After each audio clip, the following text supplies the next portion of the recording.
போய் ஆரத்தி ரெடி பண்ணிடலாம். சாமி வச்சிருக்கல, போ.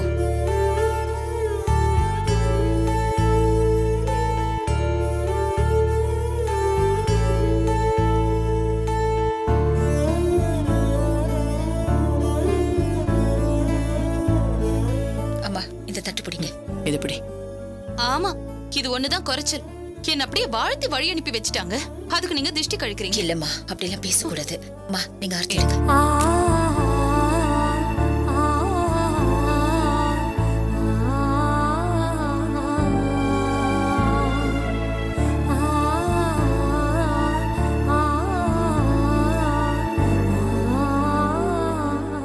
கூட்டிட்டு வந்துருங்கம்மா. கொடுங்க.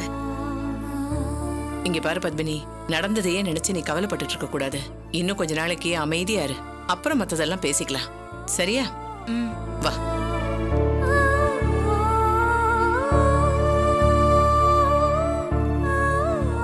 வா சுந்தரி, உட்கார்.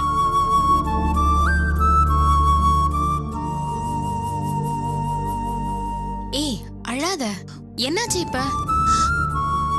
அழாத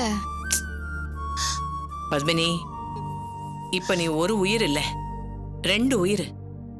நீ அழுதாலும் சிரிச்சாலும் அது உன் பிள்ளையத்தான் பாதிக்கும். பிரச்சனை எல்லார் வீட்லயும் இருக்கிறதானம்மா.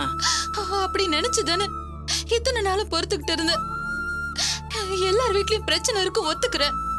ஆனா எப்படியா வளகாப்பு பண்ணி அனுப்புவாங்க? எனக்கு புரியுதுமா. அதுக்காக வயித்துல குழந்தைய வச்சுக்கிட்டு அழுதுகிட்டே இருந்தா பிரச்சனை தீராது. மேல மேல உன் குழந்தைக்குதாம்மா பிரச்சனை. இத பாரு, டெலிவரி வரைக்கும் நீ எதை பத்தியும் கவலைப்படக்கூடாது. உன்னை பாத்துக்க இங்க சுந்தரி இருக்கா, உன் தங்கச்சிங்க இருக்காங்க. அப்புறம் என்ன? முதல்ல கண்ணை தொடமா. கண்ணை தொட? ஐய, ஏன் இந்த பொண்ணுங்க இப்படி இருக்கீங்கன்னே தெரியல. மாமியார்னா ஏதோ சிங்கம் புலிங்கிற மாதிரி பில்டப் கொடுக்குறீங்க. ஆக்சுவலா உங்களை பார்த்துதான் அவங்க பயப்படணும். இப்ப நல்லா வாய் கிழியத்தான் பேசுவ. கல்யாணம் ஆகி போனதுக்கு அப்புறம் தானே ஓ வண்டவாளம் தெரியும். உடனே இது ஒண்ணு சொல்லிருவீங்களே, எனக்கு புரியல ஆண்டி. அது எப்படி? கல்யாணம் ஆன உடனே ஒரு பொண்ணோட கேரக்டர் அப்படியே மாறி போயிடுமா? அதானமா பொம்பளைங்களோட தலையெழுத்து. சும்மா இருங்க ஆண்டி. அக்கா விஷயத்துல தப்பெல்லாம் நம்ம பக்கம் தான் இருக்கு. அத புரிஞ்சுக்காம தலையெழுத்து அது இதுன்னு பேசுறீங்க. உனக்கெல்லாம் ஒண்ணும் விவரம் தெரியாது, பேசாம இருமா. ஆமா, கல்யாணத்துக்கு முன்னாடி பொண்ணுங்களுக்கு ஒண்ணும் தெரியாதுன்னே வளர்த்துருங்க. அப்புறம் மாமியார் வீட்டுக்கு போனதுமே நமக்கு தான் ஒண்ணுமே தெரியாதேன்னு அவளும் உட்காந்துருப்பா.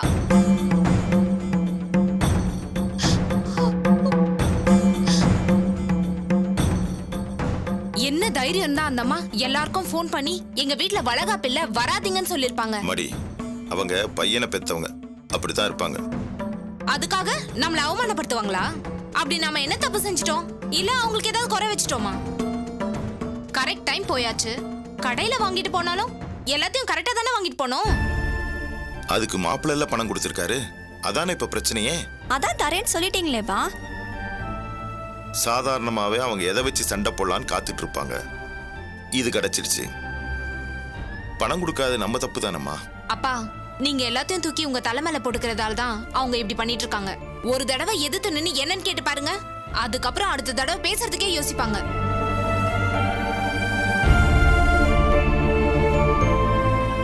நீங்க மட்டும் இல்லப்பா, அக்காவும் இப்படிதான். எல்லாத்துக்கும் போனா போதுன்னு பொறுத்து போறதாலதான் அவங்க இந்த அளவுக்கு எக்ஸ்ட்ரீம் போறாங்க. புரியாம பேசாதம்மா, நான் என்ன பண்ண முடியும்? இவ சொல்றதுல ஒண்ணும் தப்பு இல்ல. அட்ஜஸ்ட் பண்றதுன்னா எல்லாத்துக்கும் மண்டை ஆட்டுறதுன்னு அர்த்தம் இல்ல. முடியாத விஷயத்துக்கு அட்ஜஸ்ட் பண்ணலாம், அதையே எல்லா விஷயத்திலயும் செஞ்சா எப்படி? சரி விடுங்க, அதையே பேசிட்டு இருக்காதீங்க. விட்டு கொடுக்கறதுனால நாம ஒண்ணும் குறைஞ்சு போயிட மாட்டோம். அவங்க விட்டு கொடுக்கலையா ஆண்டி? சரி, நம்ம பையன் சொன்னதுனால தானே அவங்க பணம் கொடுக்காம விட்டுருக்காங்க. ஃபங்க்ஷன் முடிஞ்சதும் பணம் வாங்கிக்கலான்னு அவங்க நினைக்கலையே. நீங்க என்னடானா அவங்களுக்கு பயந்துகிட்டு அவங்க என்ன சொன்னாலும் பேசாம அமைதியா இருக்கீங்களே. புரியாம பேசாதம்மா, நான் ஒண்ணு அவங்களுக்கு பயந்துகிட்டு இல்ல. என் வீட்டுக்காரருக்காக தான் யோசிக்கிறேன். அவர் என்ன நல்லா வச்சுதானே பாத்துக்கிறாரு. இதுதான் நல்லா வச்சுக்கிற லட்சணமா? அவங்க அம்மா அவ்வளவு திட்டுறாங்க, இவர் அங்க நின்னு வேடிக்கை தானே பாத்துட்டு இருந்தாரு. அவங்க அம்மா இருக்கிறப்பதான் அப்படி, இல்லன்னா என்ன ரொம்ப நல்லா பாத்துக்குவாரு. ஆமா ஆமா, அவங்க அம்மா இருக்கிறப்ப கத்தி எடுத்து குத்துவாரு, அவங்க போனதுக்கு அப்புறம் மருந்து போட்டு விடுவாரா? ஏய், நானும் அப்பத்துல இருந்து பாத்துக்கிட்டு இருக்கேன். மாமியார் மருமக சண்டைய இன்னும் பெருசாக்குறதுலயே குறியா இருக்கீங்க. சரியோ தப்போ இவ அந்த வீட்டு மருமக. சில விஷயங்களை அனுசரிச்சு தான் போகணும். காலம் பூரா இப்படியே இருக்கும்னு நீங்களா கற்பனை பண்ணிக்கிட்டு பேசுறீங்க பாருங்க, அதுதான் தப்பு. வந்த புதுசுல எல்லா மாமியாருக்குமே தம் பிள்ளையோட பாசத்தை பங்கு போட்டுக்க இன்னொருத்தி வந்துட்டாளேன்னு கோபம் வர்றது சகஜம்தான். எவ்வளவு நாளைக்குமா? ஒரு குழந்தை பிறக்கட்டும், அதுக்கப்புறம் அந்த அம்மா ஏன் உங்களை கண்டுக்க போறாங்க? அவங்க பேர பிள்ளைய கொஞ்சறதுக்கே அவங்களுக்கு நேரம் சரியா இருக்கும். இத பாருங்க, இதெல்லாம் அனுபவத்துல தான் தெரியும். என்னமோ 10 பிள்ளைங்களை பெத்துட்ட மாதிரி குடும்பத்தை பத்தி கருத்து சொல்றதை விட்டுட்டு போய் வேலையை பாருங்க. என்ன சுந்தரி, நான் சொல்றது சரிதானே? அதேதாம்மா, நீங்க சொல்றதுதான் சரி. உறவுக்காரங்க கிட்ட இப்படி சண்டைக்கோழி மாதிரி முறைச்சுக்கிட்டு என்னத்தை சாதிக்க போறோம்? பாருங்க, இப்படி புள்ளைய சுமந்துட்டு இருக்கிற பொண்ணு பட்னியா கிடந்தா குழந்தை உடம்புக்கு என்ன ஆகுறது?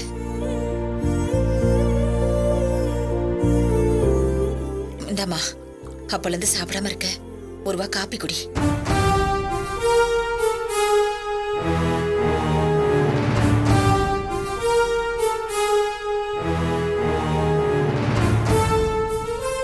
குடிமா. வேண்டாம், கொஞ்சமாவது குடிமா. சொல்லிக்கிட்டே இருக்கேன். என்ன உங்களுக்கு எத்தனை தடவை சொல்றது? எதுக்கு அனாவசியமா எல்லா விஷயத்திலயும் தலையிடுறீங்க? என்னாச்சு உனக்கு? மூளைகளை கெட்டு போச்சா? ஏன் இப்படிலாம் நடந்துக்கிற? சுத்த பைத்தியக்காரத்தனமா இருக்கு. அவங்க ஒரு நல்லதுக்கு தானே சொல்றாங்க, அது ஒரு தப்பா? உன்னெல்லாம் என்ன சொல்றதுனே தெரியல. அப்பா, பண்றதெல்லாம் பார்த்தா எரிச்சலா இருக்கு. கூட்டு போங்கம்மா. பாக்கா.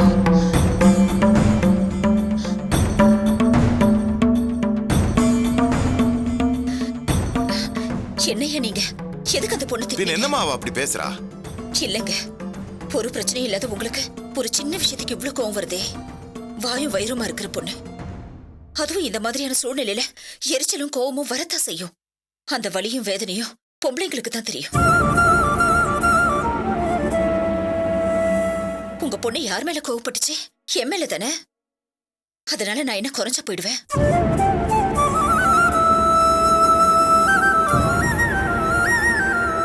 இதை விட என் பிள்ளைங்க எத்தனை அநியாயம் பண்ணிருக்காங்க தெரியுமா?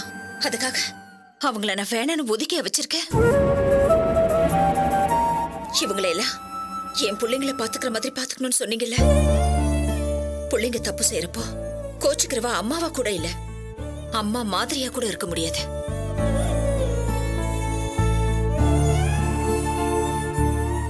சரி, அதெல்லாம் விடுங்கயா. சாதம் நிறைய மீந்து போச்சு, அதெல்லாம் வண்டியில அப்படியே இருக்கு. அத பக்கத்துல இருக்கிற அனாதாசிரமத்துல கொடுத்துலாமா? கொடுத்துருங்க. சரிங்கய்யா, நீங்க என் கூட வரீங்களாமா? வரேங்க. நான் போய் கொடுத்துட்டு வந்துடுறேம்மா. வாங்கம்மா.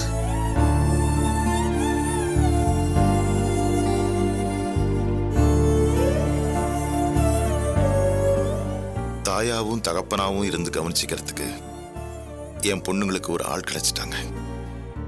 நான் உங்களுக்கு நன்றி சொல்லணும். எதுக்கு சார் நீங்க பெரிய வார்த்தையெல்லாம் சொல்லிட்டு இருக்கீங்க? மகளே தப்பு செஞ்சாலும் அதை கண்டிக்கிற ஒரு நல்ல இடத்துல தான் சுந்தரிய நான் கொண்டு வந்து விட்டுருக்கேன்.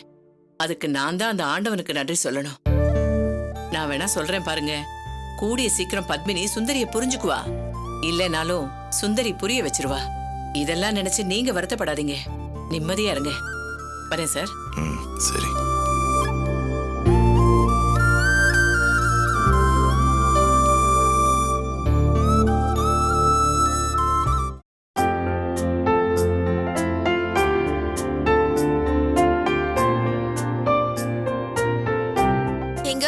எங்க கிளம்பிட்டீங்க? கடைக்குதான். கண்டிப்பா போய் ஆகணுமா? பின்ன நிம்மி, நாம இப்ப போகாம இருந்தா நம்ம மேலதான் தப்புன்னு சொல்லுவாங்க. நாம போனா மனசுல எதை வச்சுக்கலன்னு நல்ல பேர் கிடைக்கும். அது மட்டும் இல்ல, இப்ப நடராஜுக்கு வேலையும் இல்ல, கம்பெனியும் இல்ல, அவங்க குடும்பமும் சப்போர்ட்டா இல்ல. இப்ப கடை விட்ட வேற வழியே இல்லைன்னு 2 பேரும் யோசிச்சு இதை எப்படியாவது அண்டர்டேக் பண்ணணும்னு நினைப்பாங்க. இதை மட்டும் நம்ம விட்டுட்டோம்னா நம்ம தோக்க ஆரம்பிச்சிருவோம். அதுக்கப்புறம் எந்த சூழ்நிலையிலையும் உங்க அம்மா நமக்கு சப்போர்ட் பண்ண மாட்டாங்க. அதனால அவங்க இந்த வீட்டுல இருக்கிறதுக்கு நம்ம ஒரு சாய்ஸ் கூட கொடுக்க கூடாது. கடையை விட்டு போனா எல்லாமே நம்ம கை விட்டு போயிடும். நீங்க சொல்ற எல்லாமே கரெக்ட் தாங்க.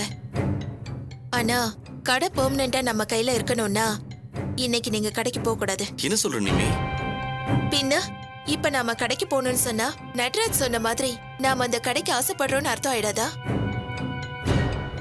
பிரச்சனை தான் சுமூகமா முடிஞ்சிருச்சுல்ல? அப்படியெல்லாம் இல்லைங்க. நான் சொல்றத மட்டும் நல்லா கவனிங்க.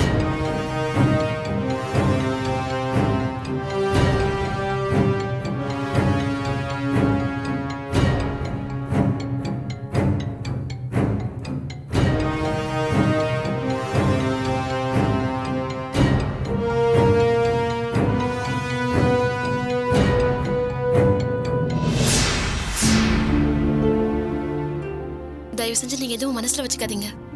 அவ தப்பு செஞ்சுட்டா. அந்த தப்ப நான் செஞ்ச நினைச்சு அவளை மன்னிச்சு விட்டுருங்க. இப்ப அவரை கடைக்கு வர வேண்டாம் நாம சொல்ல முடியாதுங்க. ஏன்னா நாம நான் இப்ப அவங்கள போக வேணாம்லாம் சொல்லவே இல்லையா. நான் எப்படி போறதுங்கிறத பத்தி தான் யோசிச்சுட்டு இருக்கேன். எதுக்கு அப்படி பேசுறீங்க? அப்போ நீங்க கடைக்கு போக மாட்டீங்க அதானே சொல்ல வரீங்க? எனக்கு தெரியுங்க, என் மேல பாசம் இருக்கு நீங்க சொல்றதுல நடிப்பு. நீங்க உங்க இஷ்டத்துக்கு தான் நடப்பீங்க. நான் சொல்றதை கேட்கவே மாட்டீங்க. இப்ப நான் என்ன செய்யணும்? நான் இவ்வளவு தூரம் சொல்லிட்டு இருக்கேன், என்ன செய்யணும்னு கேக்குறீங்க? இப்போ உனக்கு என்ன? நான் அந்த கடைக்கு போகணும் அவ்வளவுதானே? போறேன் விடு.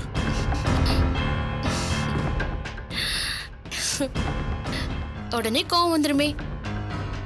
நான் எல்லாத்தையும் யோசிச்சு நம்ம நல்லதுக்காக தானே சொல்றேன். சரி விடு. அப்போ நான் தொட்டா கூட பாவம் நினைக்கிறீங்கல்ல, அப்படிதானே? அப்படிலாம் நான் சொல்ல. இப்ப நான் என்ன பண்ணும்? சிரிச்சுக்கிட்டே கடைக்கு போயிட்டு வரேன்னு சொல்லுங்க. சொல்லுங்க. சரி, நான் கடைக்கு போயிட்டு வரேன். போலாம் வாங்க.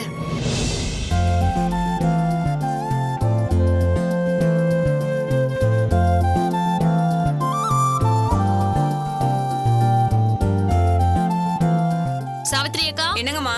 அம்மா எங்க? அம்மா வெளியில போயிட்டு வரேன்னு சொல்லிட்டு போயிருக்காங்கம்மா. ஏங்க நீங்க காஃபி குடிச்சிட்டு போறீங்களா? இல்ல அதெல்லாம் ஒண்ணு வேணாம், நான் கடைக்கு போயிட்டு வரேன். சரிங்க.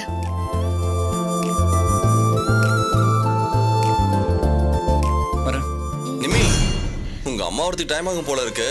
வந்தாலும் நமக்கு எதுவும் பண்ண போறது இல்ல. நான் கடைக்கு போகலன்னு சொல்ல தான் வெயிட் பண்ணேன். ஏன் நமக்கு வேலை இருக்காதா என்ன? சரி, நான் வெளியில போயிட்டு வரேன். சரிங்க.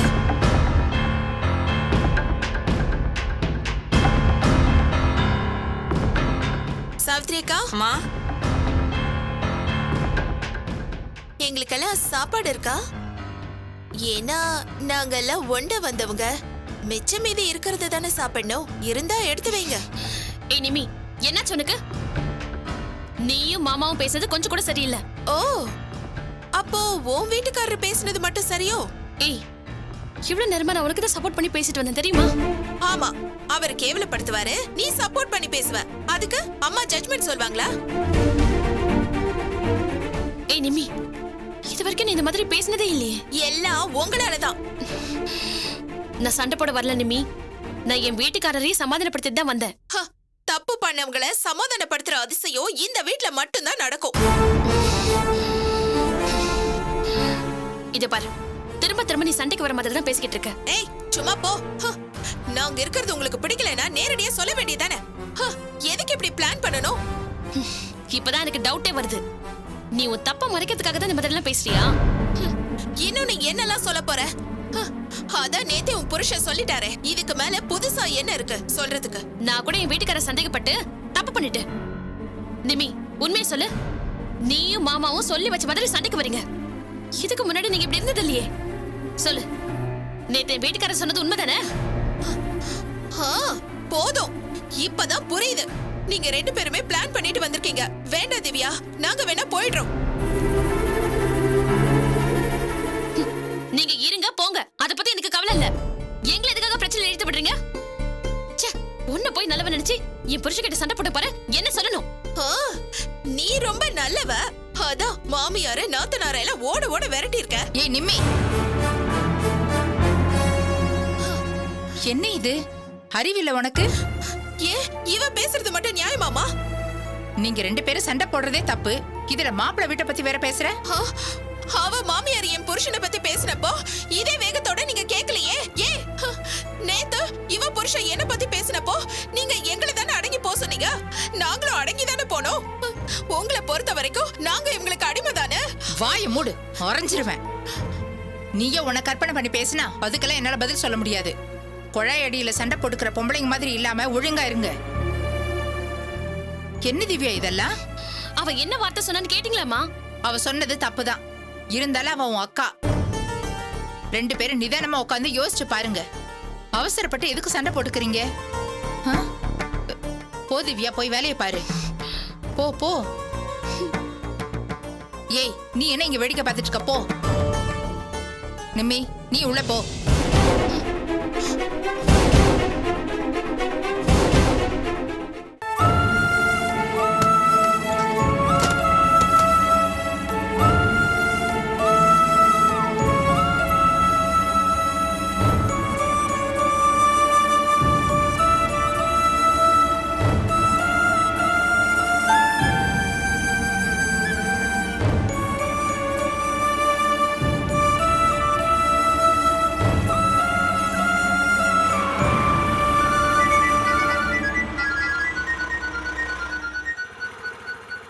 சொல்லு நிம்மி. எங்கங்க இருக்கீங்க? ஹேய், என்னாச்சு? இதுக்கு மேல இந்த வீட்ல நாம இருக்க கூடாதுங்க. என்னாச்சு நிம்மி, சொல்லு. எனக்கும் திவ்யாவுக்கும் சண்டை. அம்மா அவளுக்கு சப்போர்ட் பண்ணி என்ன திட்டுறாங்க. நீ என்ன குழந்தையா? அவங்க திவ்யாக்கு தான் சப்போர்ட் பண்ணுவாங்கன்னு உனக்கு தெரியாது? எனக்கு அட்வைஸ் பண்ற நீ எப்படி இந்த அளவுக்கு உணர்ச்சி வசப்பட்ட? முதல்ல எமோஷனல் ஆகாத. ஆனாலும் அதையும் மீறி போராடி நம்ம ஜெயிக்கணும்னு நீ தானே சொன்ன. சாரிங்க, தப்பு பண்ணிட்டேன். சரி, எதையும் கண்டுக்காம நீ அமைதியா இரு, நான் வந்துடுறேன். இதுக்கு மேல அமைதியா இருக்க முடியாதுங்க. நான் கொஞ்சம் அவசரப்பட்டுட்டேன். இனிமே சண்டையே கிடையாது, சமாதானம் தான். கேள்விப்பட்டிருப்பீங்க, உறவாடி கெடுக்கிறதுன்னு சொல்லுவாங்கல்ல, அதுதான். நீங்க இங்க வரதுக்குள்ள என்ன நடக்குதுன்னு மட்டும் பாருங்க. நான் வச்சிடுறேன். சரி.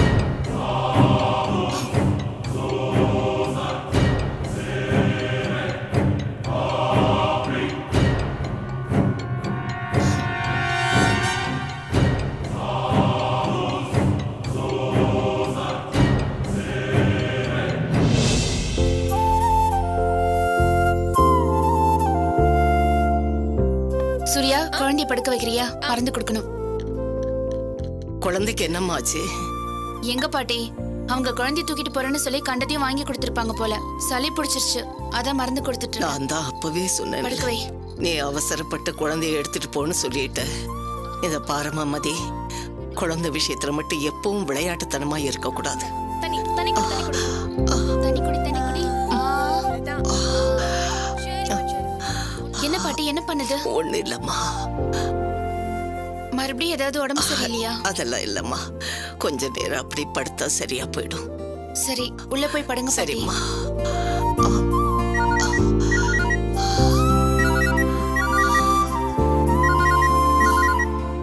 சூர்யா, குடும்பம். ஃப்ரெண்ட் ஃபோன் பண்றா. நான் போய் பேசிட்டு வரேன். குழந்தை பிடிச்சுக்கோ. வா வா வா வா. சரி சரி சரி.